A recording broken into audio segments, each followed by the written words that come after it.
DonInLondon, hello. It's not July, it's January the 9th, 2013. I'm having to get used to the year, still new. My video is all about recovery from addiction to either substance or behaviour. My addictive substance, alcohol, my behaviour equally addictive, trying to be perfect, around people, places, things, trying to fit in, all that. And these days, quite different, learning who I am on a daily basis, courtesy of a great deal of help from a fellowship, and that fellowship is AA, Alcoholics Anonymous. I never speak for AA, I can't. It's full of unique, authentic people who speak where they will about their recovery, where it suits them. And I share it here for people who maybe do not get to a meeting, don't know anything about AA, or simply need to make a connection to some words which come courtesy of the fellowship via me. So I wonder if I have ever say anything original. I doubt it. It's all learned from other people. And I've been using this little book here as a mental jogger, the little book of AA, and in that circle, around the triangle where it says AA, it says unity, service and recovery. So in the spirit of sharing about recovery and unity and service, I share a little bit of my life and what's going on and how it's working out. But first I'm going to share the AA preamble, which alerts everyone to the can do and can't do of fellowship, what it can do and what it cannot do. It cannot change you, you change yourself. So here is the AA preamble. Alcoholics Anonymous is a fellowship of men and women who share their experience, strength and hope with each other, that they may solve their common problem and help others to recover from alcoholism. The only requirement for membership is a desire to stop drinking. There are no dues or fees for AA membership. We are self-supporting through our own contributions. AA is not allied with any sect, denomination, politics, organisation or institution, does not wish to engage in any controversy, neither endorses nor opposes any causes. Our primary purpose is to stay sober and help other alcoholics to achieve sobriety. So it's all about sharing and learning together. Not learning to be like each other, but learning how to be independent and free, to make good choices on a daily basis. And the fellowship only works today. So if you meet people in fellowship for the first time today, what you see is what you get. Good, bad and ugly. Because we all have good parts, bad parts and ugly parts, and that's what life throws in our direction. So I share some words which I've written, rather than just rely on daily reflections which are available elsewhere from the fellowship online, and the links are in my blog. So this is where I am this morning, January 9th, 2013. And for me, January is all about step one, admitting I was powerless over alcohol, and if I take a drink again, life will get unmanageable.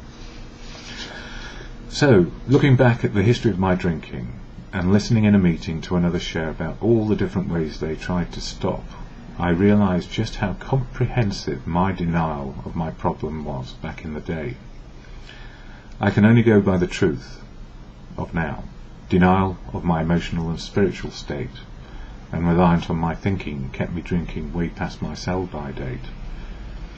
And going by the truth, I didn't know my emotional and spiritual state on a daily basis because it was always influenced by alcohol, and it kept me drinking way past when it was safe to drink at all.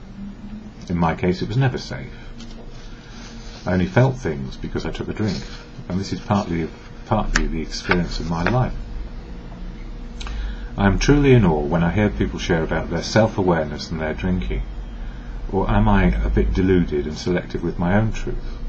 I don't think so, and I don't feel so. In my generation of drinkers, and the generation before me, alcohol was always part of the scene, or the scene I was in. And it seems these days that alcohol is more so. I put a question mark. Not really. What I do see on TV are reality documentaries showing the harm done over and over again. In my day, there were no such documentaries. All the TV journalists were probably out on the lash, just like me, because we were awash with alcohol. And being aware of Alcoholics Anonymous with a big question mark. I had no clue about AA at all, or all through those decades of drink. And I still wonder how aware people are of the fellowship of AA until they need it. So, if you're out there drinking heavily and cannot stop, are you going to think about AA? Not likely. You're more likely to think about where's the next drink coming from. In a meeting last night, I listened intently and enjoyed all the words spoken by the principal sharer. That is someone who comes along and shares at the beginning about what's happened with them. And they are the person who kicks off the sharing. And I've really felt like sharing back. It was a hand-raised sharing meeting, with the principal sharer getting to choose. Early on in the meeting, I realised quite rightly that I was not going to get picked or chosen to share anything. And we become more aware that sometimes our sharing is not wanted, or we're not going to get picked. But that's just okay, because there are lots of other people who are going to share as well. And the important thing is to be able to listen to them as much as want to share yourself. The least I could do was thank the person for their service and the secretary for their service, which is true, because the person who shared first gave it an absolutely fantastic message of recovery. And the person who was taking the meeting on behalf of another person, this is all about the unity service and recovery bit, the person who normally would be the secretary is away, and somebody stood in because they said yes, they would do it. And I'm extremely grateful when people do this, because I can't even guarantee if I can get to a meeting, let alone take on other responsibilities. But I do stand outside if I can and welcome people. I had a good chat before the meeting with one or two people, and quite a good chat after the meeting with someone I'd known for quite a few years but do not know too well. Another issue came to the forefront about sharing experience, strength and hope, and the maliciousness that can happen if we are sharing online. In another context, the other person had been suffering from libellous and slanderous comments on the internet, and they pondered what to do about it. My suggestion was simply to hand it over to those with power in these situations and let it go. But the problem is, if we are sharing online, we are open to any comment that might come our way, in whatever form. And of course, people do put commentaries about what we share, and quite rightly, they are allowed to have their say. At the same time, if it's libellous and slanderous and undermining and bullying, and this person mentioned the business of trolls, people who go out deliberately to upset and undermine people. Well, I have no power over them, and I don't want any power over them. It's not my job. I just hand it over and let those who know with power do something about it, because nobody can hide away anymore. Even if you think you're in a safe place to be a troll, it's not very safe really, and that's not a threat, it's just a reality. So I don't mind when that happens, and this is what they were trying to get to. And they said, well, I can't switch this off because it's interlinked with all the other things I do. And when somebody starts to put nasty comments on work, which is hard work and out there for a reason, for a business reason, the very most difficult thing is to let go of harsh, undermining nastiness which goes on. And I said, well, you can't change them, and God knows what their life is like to be able to put those things up. And also, what can you do? The answer is, don't look at it from whatever time of day you switch off from work and all the other bits. So, but it's very hard when you get that nastiness coming on. And I said, well, it's what's inside them, not what's inside you, and your motives. All you need to do is be clear on your own motives. And it does sting and hurt when those things happen. Then after a while you just say, well, that's just another person's way of living. And I let it go. I let it go because it's happened a lot. And undoubtedly And one of the things which surprised me, and I don't know this person well, and I've often thought maybe they don't like me because we have never developed a common any sort of dialogue, if you like. But they said they respected what I did and why I did it, and I wasn't representing anybody else but my words. And I took heart from that, because sometimes we judge people as not wanting to know it, when in fact they're just busy with their own lives and, you know, full on in other places. We can't be friends with everyone, even though we might like to feel that we could be. In other words, I leave the door open, and that's a good thing to do. And when I close the door, it's for a very good reason, because I can't help. So going on as I do. And another question asked of me, what do you mean by this emotional and spiritual stuff? Or rather, it was a question of how do you get to your feelings and knowing what they are, and why do you have to bother? Oh, well, in my case, I didn't know what my feelings were half the time. I would walk away from situations happy and feeling elated, but not share them with the person who had made me happy and elated. I'd walk away and feel them later, thinking, oh my God, that person likes me. Or worse, walk away from people who were upsetting and making me angry or bullying me, thinking, why are they picking on me? Rather than actually say to them, actually, I don't like the way you're behaving towards me, you're a bully, or the way you're behaving now is bullying, why don't you stop it? And if they won't stop it, and they have power over me and authority over me in a work situation, and there is no way out of it, leave. Don't try and change your boss, because your boss won't change, especially if he's a bully. And I learned that the hard way, and it gave me a nervous breakdown. I don't mind saying it these days. It was a harsh learning process and led to a life of sobriety for a while, and then abject drinking after that, because I couldn't be the person I was before. I'd been broken in some way, and it was a good thing in the end. I was broken out of the habit of doing things that I thought I ought to be doing, rather than doing the things which I would like to do and would make me feel happy. So we all learn something from these horrible situations. Not necessarily at the time, but if I'd known my feelings and emotions in the moment of now, which I do, I feel okay in the moment of now. I've taken my insulin injections, don't like taking them, but absolutely necessary, and that's just part of life being difficult for me. So another quick yes. In my case, the only way I used to have any sort of real feelings seemed to be after I'd taken the edge off with a drink, where feelings would come out, whatever they were, and they were usually at extremes and never that moderate. So drink allowed me to let feelings out which had been stuck inside. Yet drink made my feelings powerful in my own head, but they were never really expressed that well face to face. And that's the thing. If we have feelings, we might as well share them with the people who are helping us have or evoke or emote those feelings. Drink made my feelings powerful in my own head, yes. That is why I do ask myself 3 simple questions to kick off my emotional and spiritual day. How am I feeling? Why? And what can I do? This is me learning to be assertive just for today. So right now, I'm feeling okay. I've got the dentist later, that's alright, I hope. And any interaction that's going to go on later needs to be by agreement. So those 3 basic questions to be assertive about one's own situation. Knowing myself in the moment of now. Fairly serene, fairly sane, average to okay.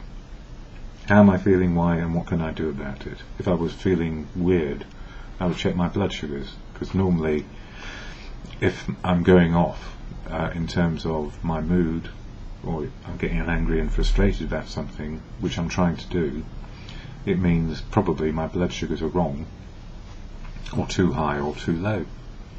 And if they're too low, it's very serious. If it's too high, it can be extremely serious. You can't win with diabetes. Either you're in the average to okay, or you're in trouble. So, knowing how to be assertive first and then find empathy.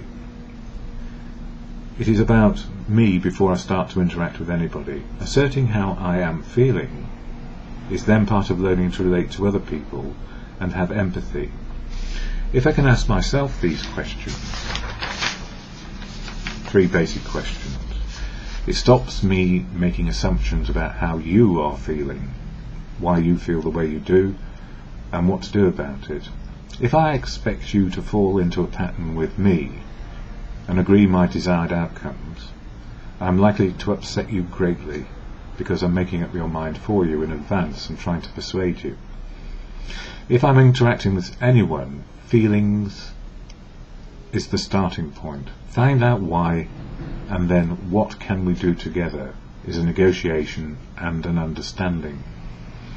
Sometimes it works and it's all very agreeable, and sometimes it becomes what is known as a bugger's muddle, or a catastrophe in the making. A bugger's muddle is just not knowing where to go next, I suppose. Not having been in that situation, but that's what I imagine it to be. One of the most important things in fellowship is to have regard for the people around us, and to recognise vulnerability, fear, and a lot of anguish is going on. Sometimes the newcomer is more the terrorist, undermining the serenity and sanity of those around them. And indeed, newcomers can be very frightening if we try to help them on our own. It takes the many to help the newcomer and to cope with their extreme situation. If it was easy to stop drinking, there would be no need for a fellowship like ours, which is all about emotional and spiritual well-being. So, contingent on my spiritual condition on a daily basis, I can cope with life, knowing my feelings in the moment of now and what I may do on my own and what I may do with other people by negotiating and including and being a part of. Yeah. If it was easy to stop drinking, there would be no need for a fellowship like ours. There would be no need for any sort of suggestions, and individuals would just give up drink automatically because it is the right thing to do. Of course, we know humans are illogical. They don't come from Vulcan. They usually come to in a state of insanity and then needs time to undergo some restoration, be stripped down to the basics of what we need to do on a daily basis, and returned to some sort of sanity one day at a time, knowing full well that life can drive us mad again, but we don't have to drink on it. It is always progress and not perfect, just like life. Life is full of suggestions which are good, bad, and ugly, or a combination of all at the same time about different things. So we can be feeling, that's good, that's bad, that's ugly, let's go for the good. Or, it's really weighing me down, all this bad stuff I still need to deal with. And this is going on up here all the time. The human condition is to face difficult situations all day long. Yeah, difficult situations all day long. But if we accept they are difficult situations all day long, as M. Scott Peck said, if we accept life is difficult, they cease to be a problem as difficult. It just becomes life as it is. And nobody in particular is singling us out for any particular treatment. And we are, of course, part of the difficulty, how we approach our life, our approach to other people, and sometimes expecting too much, feeling entitled to something we are not entitled to, and generally falling back into the traps of ego and looking for powerful ways to solve our lives. And looking for powerful situations which are ours will usually make life not only difficult, it will make life and any sort of progress impossible. And that's where I got to. Life is a negotiation, life is about inclusion, life is about unconditional love. And sometimes we can't get to unconditional love without understanding what conditions we put on love in the past, or try to put on other people. If I do this, she will do that. Doesn't work. She will only do that if she wants to, is the absolute truth, and accept it. But it's about how to be loving without conditions. That's where it works best in all situations, because behind any sort of interaction, if you don't have love in your heart, or the ability to be yourself and accept where things are, it will be very difficult to progress in any direction at all, except backwards into old patterns and old frustrations. Anyway, that's me for today, 9th of January 2013. At the end of these videos I will share the serenity prayer, which is to God or just simply good, depending on your point of view. Respect each other's beliefs is my belief. So whether you believe in God or not is not the issue. It's to the good of life and serenity and sanity coming back our way. So that serenity prayer: God, grant me the serenity to accept the things I cannot change. That's it. Accept the things I cannot change. People, places, things, who I am and what I have become. Courage to change the things I can. That is, I can change me personally, attitudes, behaviour and all of that. And the wisdom to know the difference. So grant me the serenity to accept the things I cannot change, courage to change the things I can, and the wisdom to know the difference. I'm going to be learning that all day long.